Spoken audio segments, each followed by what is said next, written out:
Hey everyone, it's Daryl Stinson here, and I wanted to talk to you today about how great public speaking is the fastest way to scale your impact.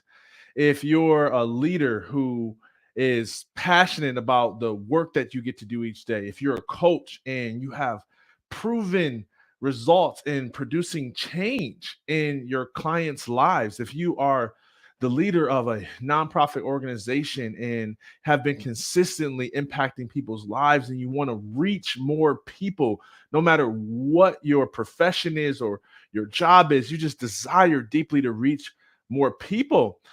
The fastest way to do that is through great speaking. And I emphasize great because there's a difference between beginner level speaking and advanced level speaking. There's a difference between average speaking and being an exceptional speaker. And I'm not saying exceptional is something you measure by comparing yourself to other people. Successful public speaking is something that can be measured against the standard of excellence. Is your point getting communicated? Are people connecting with you? Do they believe you? Are they able to understand you? Do they feel what you're trying to say? Are they motivated and inspired to take action? Are they equipped with the knowledge that they need to take those steps? All of these things is what great public speaking entails. And I tell you a story about how much I believe in this point, and we'll get into specifically some things about how you can start to leverage public speaking to scale your impact. Okay, so many of you know that I was a former Division I athlete, and what you might not know is that I switched my major like 3 or 4 times in college. I was constantly trying to look for the major that was going to best prepare me for future success. And I knew I wasn't, going to do science. I wasn't going to be an engineer. It always was something deep inside me that I knew it had to do with communication. Whatever I was going to do, I was like, it has to do with communication. I thought maybe broadcast and film. And so I went from a business major in finance and was good at it, but hated it. Didn't want to do that all day. Sorry to all you finance people. I know you love what you do. That's cool. We disagree. um, but not so then I switched from finance to broadcasting, and broadcasting was too much behind the camera, too much history of film in terms of classes. And then I went from that to what was it? It was like something in between until I found this home in integrative public relations, PR. Okay. And I ended up graduating with the right degree, but I didn't have the right experience because as an athlete, I don't care what they tell you at the Division I level, especially when you're a top 25 program like we were, you are not a student first and an athlete second.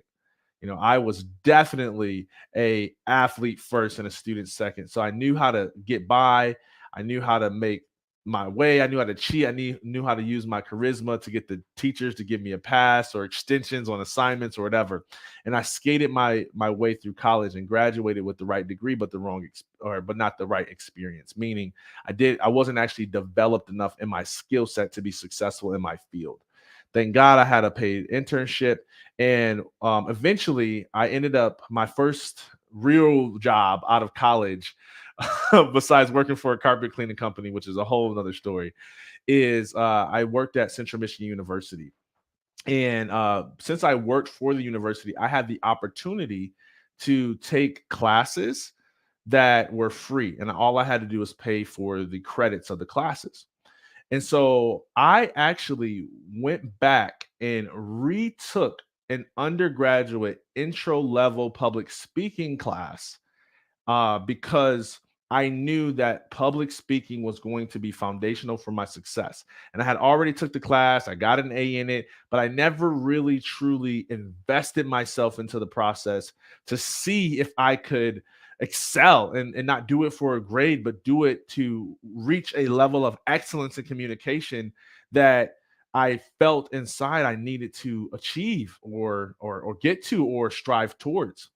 And so it was an embarrassing thing to be an employee for the university, to already be a graduate, and to be like in this undergraduate class with like a bunch of freshmen who were taking intro level communications. But can I tell you, that was one of the best decisions I ever made because my professor, Adam Barragado, was still to this day one of the best speech teachers of speech communications that I know, right? Like so much wisdom, taught me so much. Monroe's motivated sequence. If you don't know about that, you should look that up. Taught me about persuasive speech, taught me about all sorts of speeches, doing toasts, opening up for weddings, doing a cheers at an event, making sure say cheers, it's a toast. I was just trying to find a different word.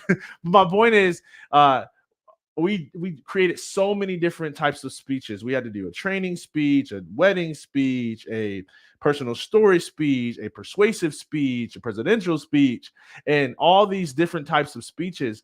And what that did is it started to raise my skill level from that of being below average to being average. Okay. And I probably still was below average. It was like I started off and I was like, terrible, can't put two sentences together, insecure about my ability to speak, terrible, just body language, everything was horrible. Like I can't even pretend to be that bad now. To after that class, I went from being like if this is average, like I was down here, and then after that class, I was like here. Okay. And I started to see more tangibly the impact it could have when you learn how to communicate all that you are to other people, and even learn how to explain what you do to other people.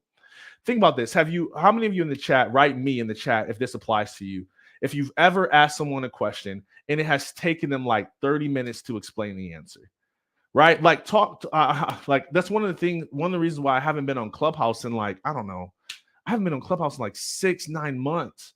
And I was on there like every day, 7 hours a day for the longest, because I love the connection. I love the interaction. I love the way the platform was really solving this divide and this void that we were missing from being close to each other in person.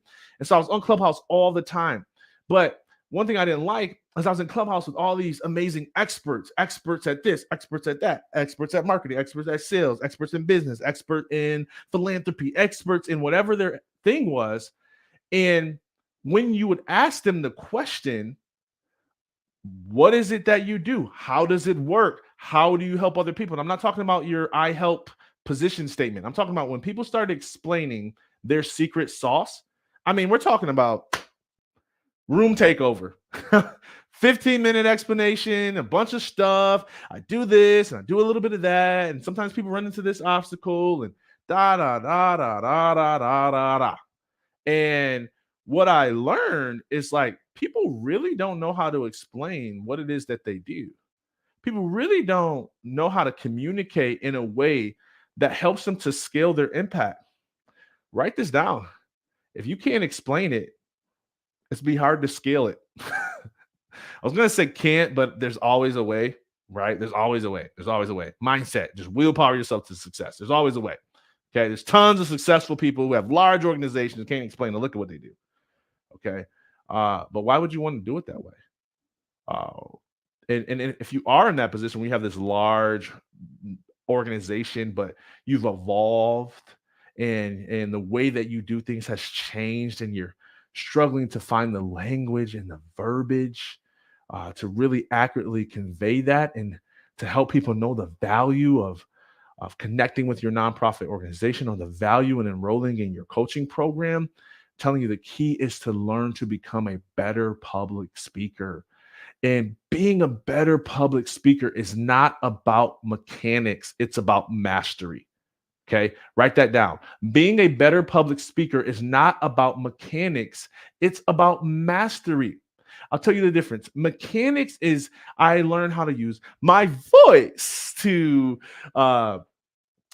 because there's a range and I can go high and I can go low, or I can use my body language and really stretch so you feel it, and I can get really close and kind of use tactics like this. Or I can make sure that when I say up, I go up, and down, I go down. Like I can learn all these mechanics. And when I was in Toastmasters, that's all they taught me. I had to get rid of the ums.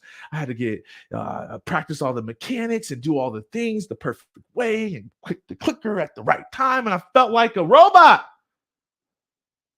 But if public speaking was only about mechanics, anybody could do it. Anybody could learn the mechanics of public speaking, and I think that you should. But a better game is mastery. Mastery, where we know mechanics, but we use mechanics to communicate our point, to enhance the reception of what we feel on the inside, but we do not hide our emotions behind mechanics. I can't tell you the number of people that even I work with, a lot of clients, when I get in the depths of their speaking, a lot of times they're either using mechanics or rhetoric to hide what they really feel on the inside. Mastery is about being fully expressed and knowing the mechanics of how to fully express that. You can't just learn mechanics alone. It's not just wordsmithing. It's not just body language. It's not just vocal inflection. It's not just phrase tactics and story placement. It's everything, all of it in service to communicate the highest value that you have to offer people. So think about that. Think about what could happen if you actually chose to pursue mastery in speaking, and envision yourself sharing with your board, talking to prospective clients, sharing on social media, speaking at events, with a level of mastery in your public speaking that helps you to scale your impact. More people joining your program, more donors contributing to your cause, more people getting help from your online content. I mean, truly making decisions, life-changing decisions in the middle of their course of life, all because of how you showed up as a speaker. I'm telling you, this is not just theory for me. Like, I know it's on here. I want to like take a moment and be awkward real quick and see if I can pull up some of this footage from that comm class, because there is still footage online of me in this public speaking class doing a terrible job. And I want you to see it, and I'm not afraid to show it. And I didn't plan on showing it, but I'm gonna show it now. Let me see if I can bring it up. And if not, then we failed. Okay. Oh, we're getting close. Hold on. There should be a playlist here. Yep, here it is. All right. Y'all ready for this? I can't believe I'm showing y'all this. This is so embarrassing. Okay, check this out. Check this out. Okay. Check this out right here. Hello, everyone, and welcome. This is from 2015. Okay, and this was at the point where I had went from being a student to a teacher's assistant. So I went through the class that year, then I became a teacher assistant, and I think I was for like 2 or 3 semesters. And so I was like remember how I told you the example of like if this is average and I started like here and I ended here, like this was here, like you don't get to see here, like that one's not recorded apparently. But check this out. Share screen right here. Here we go. Share screen. There we go. Screen sharing is easy with 2 monitors. Okay. And we want to share this screen. Okay, cool, y'all. Check this out. Watch this. Okay, yeah, you can see that now. Now let me play. Hello, everyone, and welcome to Prep 14. We're here today. The glasses. The visualization portion of Monroe's Motivated Sequence. And that's exactly why we're on this beach today. We decided that we'll take a day off work to show you what happens when you show your audience exactly what can happen when they put your solution into action.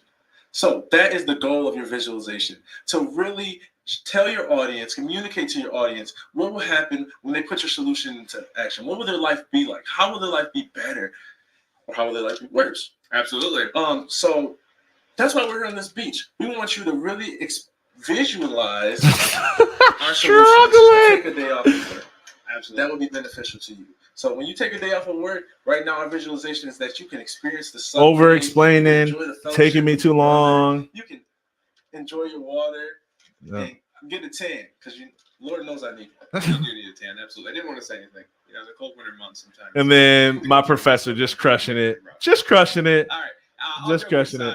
So, anyways, before we watch how much better he is than me, let me stop sharing screen because that's embarrassing and come back to you. So you see how terrible I was. I learned from Les Brown that the best speakers make the fewest words go the furthest. Okay. Write that down. The best speakers make the fewest words go the furthest. And I obviously was struggling with that. Couldn't even clearly, compellingly, concisely explain how a visualization is supposed to be constructed and the importance of that. And obviously, I'll be able to do it a lot better now because of the years and years and years of practice and all the development that I've done in self. But imagine if that was my thing. My one thing in life was to teach people how to use better visuals. Would I have been convincing enough? Would that have helped me to scale my reach? No, because it would have been a little too confusing. It wasn't compelling. And people don't care how much you know till they know how much you care. I think it was John Maxwell who first said that, or whoever. Like, I feel like everyone who quotes people, like every time I try to attribute a quote to somebody, I always find out that they stole it from somebody else. So I'm about to just start stealing everybody's stuff. Okay. I'm tired of quoting people thinking I'm like doing a nice thing and they stole it anyway. So nothing is new under the sun, the scripture says. But you get the point. Okay. So imagine, think about where you are at in your current level of articulation. Okay. Are you able to clearly explain what you do and compellingly explain it? Because clearly is one thing. Okay. You have to be clear, but compelling is another. Like, think about it this way. Everyone knows that it's clear. If you eat healthy, you lose weight. If you eat healthy, it's better for your health. Everyone clearly knows the information, but are we able to compel people to change their behavior in order to do what they know they should be doing? In order to do what is clearly the right choice for everyone. And that's the game that we're playing, y'all. We're not playing the information game. Like, I think it was, I was getting ready to quote somebody again. I'm just quoting. I think it was Seth Godin said, authenticity is the new currency. Authenticity is the new currency. Brene Brown, vulnerability is power. Like, think about that. It used to be knowledge is power.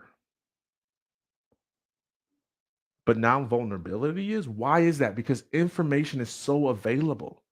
And so you just to catch up with the times, you got to be able to communicate clearly, have the right information, get your information out there, but compellingly is where the growth is at. Compellingly is where the currency is at. Compellingly is where the scale and the impact is at. So ask yourself, literally, if I were to watch a video of you explaining your products, of you explaining your process of how you help change people's lives within your coaching program, would I be on a scale of 1 to 10? How compelling are you? On a scale of 1 to 10, how clear are you? This is practical stuff. Scale of 1 to 10, how compelling are you? Scale of 1 to 10, how clear are you? Okay. And I tell you what, there's like in and out 3-4 people, 3-4 new people joining, 3-4 new people leaving on this live stream. I guarantee you, if I watch this video again and I look at, okay, what were the points I was actually hearing? How can I be more clear? How can I be more concise? How can I be more compelling? I guarantee you views will go up 3 or 4, 10, 8, 9. I went 10, 8, 9, 8, 9, 10, 11, 12, 13, 20, 40. And that's what the news does. They play on your emotions. They compel you to watch it. They use fear to get you to tune in. But I believe the real game is not to use fear. It's to use faith. Faith in what you really believe in. Faith in who you really are. Faith in what that if you put out there the seeds of what you've been doing in other people's lives, that it will produce a harvest in their life. Think about this. You'll only be able to work with so many people, no matter how big you get, no matter how many leaders you develop. And the more leaders that you develop, the more you become the spokesperson of your organization, the more important it becomes that you are able to communicate both clearly and compellingly. So assess yourself, choose to master this game. I literally retook an undergraduate course because I believed that this was the fastest way to scale any type of impact. I knew it was going to be foundational to the impact. And so while I am grateful that I have a 1.6 million view TEDx talk, while I'm grateful that I've been able to speak on stages all over the place and touch the world, I'm grateful for that. I still know there's another level. I still know there's another level. And I'm committed to this. I have a level of mastery in this game, but I don't think anyone, not even the greats, not even the Les Browns, have truly mastered the and I learned this too from some every coach I ever learned from, whether it was Eric Thomas or Les Brown or John Maxwell, some people you don't know, Travis Hall, who's my pastor, who taught me a lot about communication, so much, and Adam Barragato, who you just watched, who's my professor, a hidden gem, Sherry Knight, who helped me with writing, which gave me a level of awareness to the words that I was using. I believe that the skill of writing is much different than the skill of speaking, but they support one another. Okay. When you read stuff that was written in a way that sounds natural to speaking, it goes well. You know, you got some nuances there. I already know all the writers are like, no, Daryl, no, it's different. I know it's different, but I'm saying they complement each other, they support one another. And every great speaker that I know is a student of this game and is committed to mastery. We're not in it for authority building. We're not in it for credibility. We're not in it for uh, applause. We're not in it for what do you call it? Encores. We're not in it for prestige. We're not in it for notoriety. We're not in it because to validate our insecurity. We're not in it because it looks cool on social media to take a picture from the stage. We're not in it because we want to label ourselves a TEDx speaker and put the credentials in our bio. We're in it because we care about impact, and we know that the fastest way to scale impact is to tell a message that's so convincing, that's so compelling, that's so concise, that's so clear that people can literally take that video, take that speech, change in the moment because they feel the pathway from within themselves to embark on that journey of change. And that's what you can do. That's what you can do. You know, one of the things that and I'll land the plane with this. It's like a pastor. I'm beginning to close. Daryl, do 5-minute live stream videos. You can watch the first 5 minutes. Like, we got to get out of this. I get social media. I just told you to be concise, but we got to get out of this thing where we will not consume long form content because it's not soundbite. Can I tell you, some stuff needs to be extracted? Some stuff needs time to soak in and needs extra explanations and illustrations so that your brain can cognitively comprehend and your body can experience it and you can feel more empowered. Okay. But anyways, uh now I lost my train of thought. See, I was supposed to just shut up, maybe end it. But I hope this video compels you to pursue mastery. Nope, working on that. Love it, Melanie. I hope it compels you to pursue mastery. I hope when you look at the lives that you're able to impact. Oh, I know what I was going to say. Thank you. Um, when I'm working with my clients, specifically on the TEDx process, not so any speech development process, okay, whether that's for a TEDx talk or a keynote speech or a workshop, a lot of times we want to use examples that are relevant for people to understand. So oftentimes, people usually draw examples from Steve Jobs, like Richard Branson. You got Oprah Winfrey, There's Kobe Bryant, LeBron James, a lot of athletes. I can tell I work with a lot of athletes, but there's always the same kind of people. Elon Musk, like there's usually the same 7, 8 people that people use as an example in their speech of like somebody who proves that their method of success or whatever they're teaching is correct because Richard Branson does it or because Oprah does it, you know? And I was thinking about that. They're referencing they're literally telling a story about someone who's not in a room because of a story that they heard. A lot of times, matter of fact, 70% of the people who quote celebrities don't even know the celebrities. They're literally regurgitating a story. Think about that. It speaks to the power of a story. Like, here's a question to ask yourself: how many people are retelling my story to others? Like, how many people are sharing my vision for my organization for me, on me, on behalf of us? And and on a scale of 1 to 10, 1 being terrible, 10 being amazing, how good are they at doing it? How compelling are they? How concise are they? How clear are they?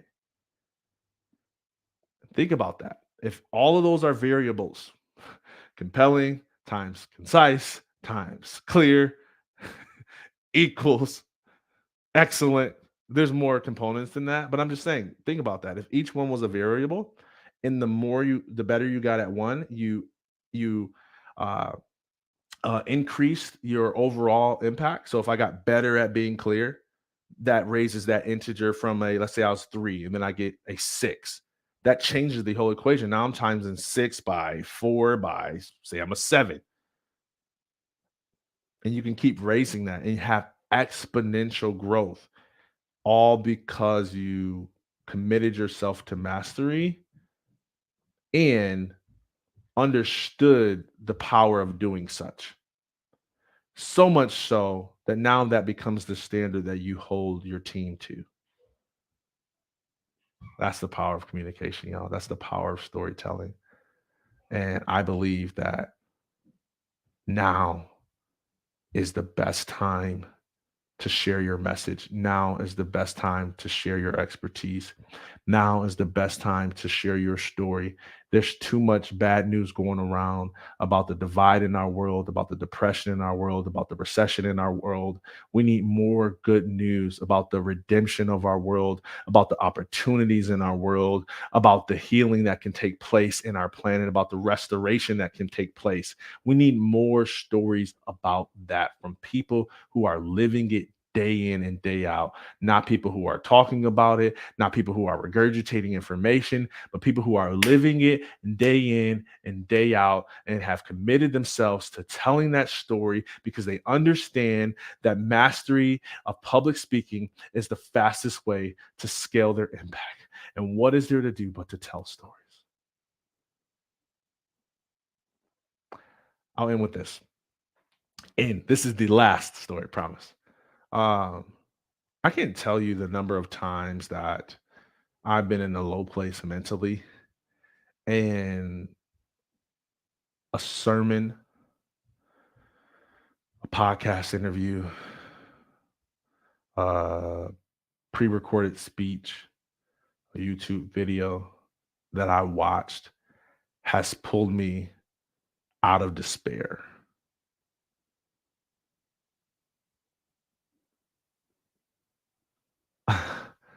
A story that I could see myself in. I can't tell you how many times I've listened to Bishop Jakes defying the urge to quit. How many times I've listened to Steve Harvey's story about jumping, pursuing his dreams, how he slept in his car, and at the last moment got an opportunity to perform at Apollo. Like, these stories are forever ingrained in me because they pulled me out of some of my darkest moments. And not only have I heard stories of how I can be pulled out of despair, But I've heard stories about how I can achieve greater levels of aspiration. I've heard stories about people who accomplished exploits. They were ordinary people, but accomplished exploits. And it was something about hearing those stories that made me believe that Daryl Stinson, this kid who was insecure about his voice, thought it was too white, thought it was too black, thought he wasn't street enough, thought he wasn't whatever enough, actually had a pathway to be extraordinary through something other than sports. That's that's why I've committed it. Like I'm giving back to the industry that raised me. That's I'm literally giving back for all the times that I sat there suicidal and depressed and had to listen to other speakers pull me out of the rut and listen to other speakers call me higher, call me up. Les Brown, you've got greatness in you. And he would say that greatness, and you would just feel it in you. Like, yeah, I got greatness in me. I'm working at McDonald's, but there's greatness inside of me. Who are you inspiring? What stories are you sharing? And are you committed to this game? So, holla at your boy in the comments. Feel free to share this video if you found it impactful. I'll check in, be doing more live streams like this. And I love you. I love you. And I believe our best days are ahead. And I believe that we can come through this recession with so much innovation, creativity, and collaboration that our world won't look the same. Okay. I truly believe that, and I hope you do too. Take care. Bye bye.